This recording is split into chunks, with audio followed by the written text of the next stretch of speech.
say something. Ranking Member Grassley, and distinguished members of the Judiciary Committee, thank you for convening this hearing and for considering my nomination as Associate Justice of the Supreme Court of the United States. I am humbled and honored to be here, and I am also truly grateful for the generous introductions that my former judicial colleague, Judge Tom Griffith, and my close friend, Professor Lisa Fairfax, have so graciously provided. I'm also very thankful for the confidence that President Biden has placed in me and for the kindness that he and the First Lady and the Vice President and the Second Gentleman have extended to me and my family. Today will be the fourth time that I've had the honor of appearing before this committee to be considered for confirmation. Over the past 3 weeks, I have also had the honor of meeting each member of this committee separately, and I've met with 45 senators in total. Your careful attention to my nomination demonstrates your dedication to the crucial role that the Senate plays in this constitutional process, and I thank you. And while I'm on the subject of gratitude, I must also pause to reaffirm my thanks to God, for it is faith that sustains me at this moment. Even prior to today, I can honestly say that my life has been blessed beyond measure. The first of my many blessings is the fact that I was born in this great nation a little over 50 years ago in September of 1970.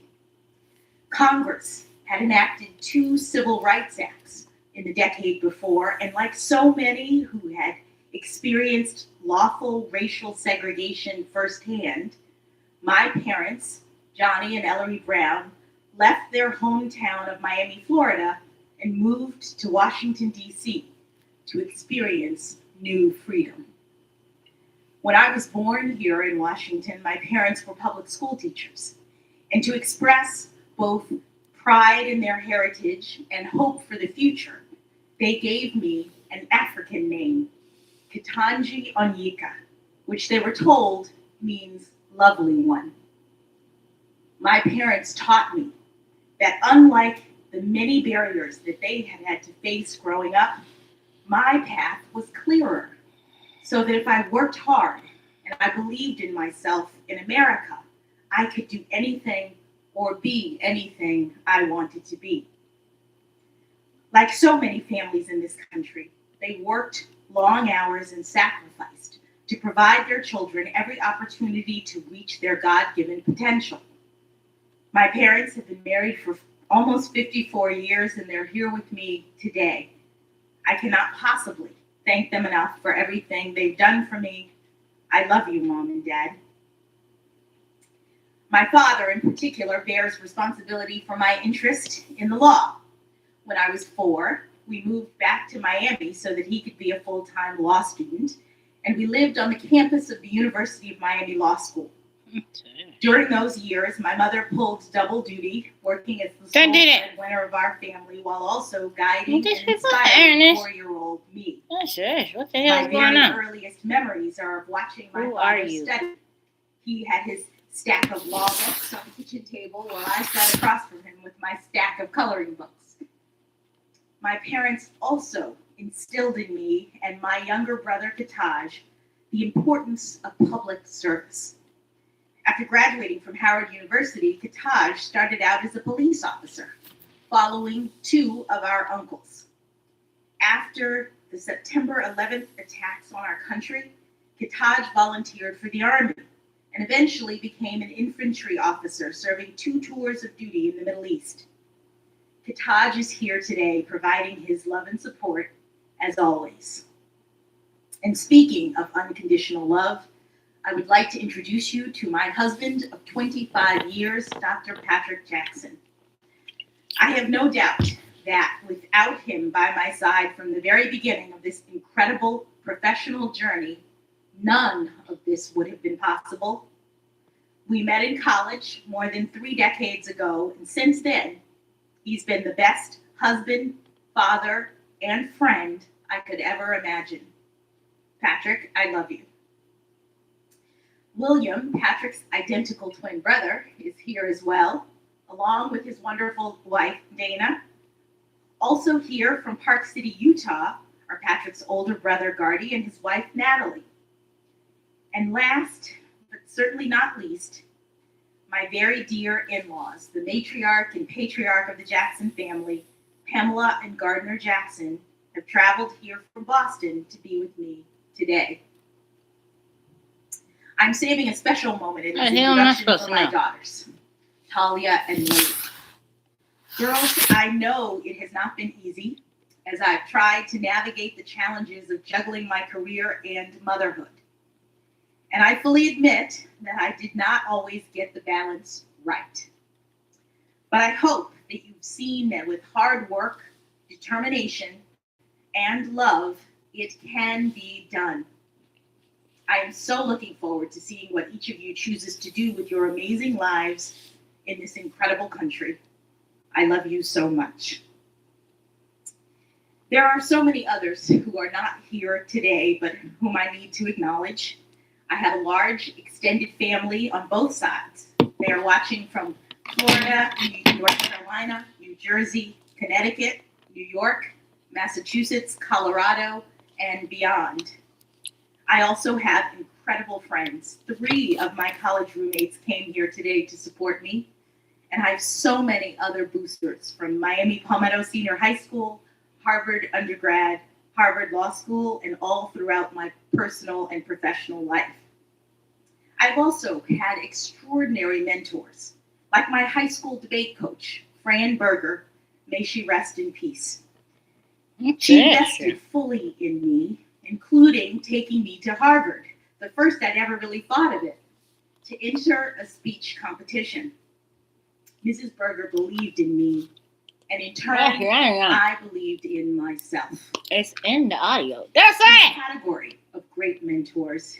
It was also my great good fortune to have had the chance to clerk for 3 brilliant jurists: U.S. District Judge Kathy Saris, U.S. Court of Appeals Judge Bruce Selya, and Supreme Court Justice Stephen Breyer. These extraordinary people were exceptional role models. Justice Breyer, in particular, not only gave me the greatest job that any young lawyer could ever hope to have, but he also exemplifies what it means to be a Supreme Court justice of the highest level of skill and integrity, civility, and grace. It is extremely humbling to be considered for Justice Breyer's seat, and I know that I could never fill his shoes. But if confirmed, I would hope to carry on his spirit. On the day of his Supreme Court nomination, Justice Breyer said, quote, "What is law supposed to do, seen as a whole? It is supposed to allow..." Don't leave me the hell and fuck alone. If I'm crazy, I'm in the United States of America. If society, people having this, dude, I'm not done. I'm back to mention. so Do you dare say this? to live together in a way that is more harmonious, that is better, so that they can work productively together. End quote. I could not have said it better myself. Members of this committee, if I am confirmed, I commit to you that I will work productively to support and defend the Constitution and this grand experiment of American democracy that has endured over these past 246 years. I have been a judge for nearly a decade now, and I take that responsibility and my duty to be independent very seriously. I decide cases from a neutral posture.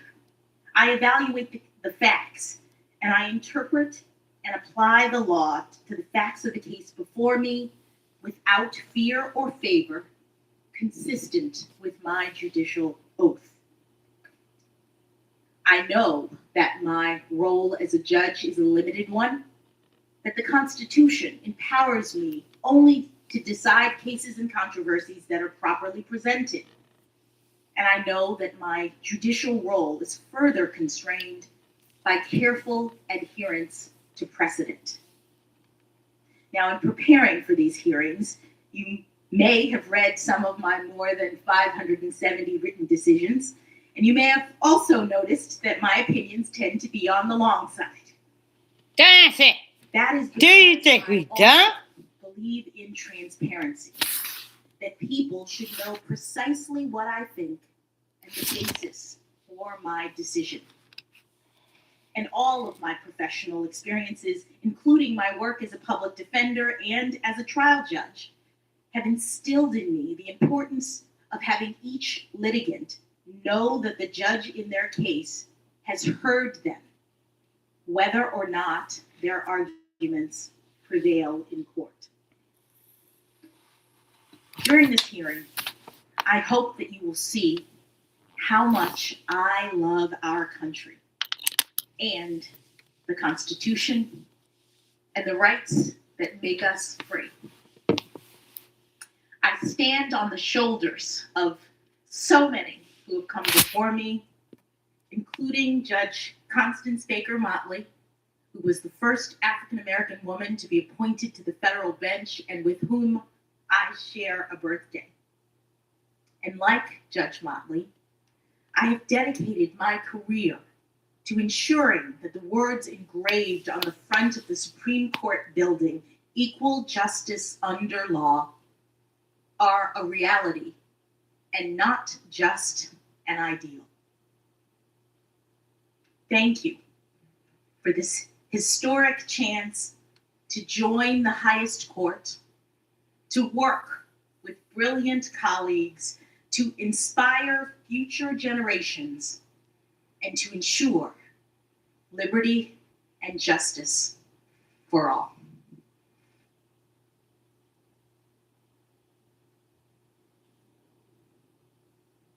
Judge, after me, only 5 to go. But sit back for a second because I don't have questions right away. So that was the opening